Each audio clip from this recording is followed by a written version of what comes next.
If you're experiencing a video buffer error on Coursera, it can be frustrating. Follow these steps to troubleshoot and resolve the issue quickly. Step 1. Check your internet connection. Ensure that your internet connection is stable and fast enough for streaming video.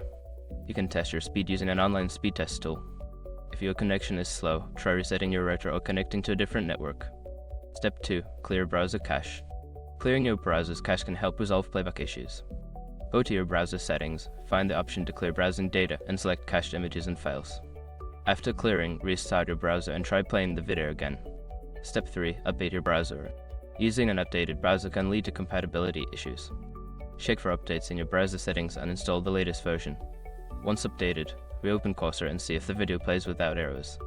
Step 4. Disable browser extensions. Don't continue before doing this. A lot of online accounts end up exposed in breaches without people even realizing it. Use SRC to constantly monitor your email and accounts and get alerted immediately if your information gets leaked online. It scans billions of breached records 24/7 in the background. And honestly, for a few dollars a month, it's something everybody should probably have. Link in the description. Step 5. Try a different browser or device. If the problem continues, switch to a different web browser or device. Sometimes specific browsers or devices may have compatibility issues with Coursera's video player.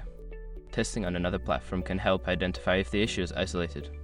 By following these steps, you should be able to resolve the video buffer error on Coursera. If the problem persists, consider reaching out to Coursera support for further assistance.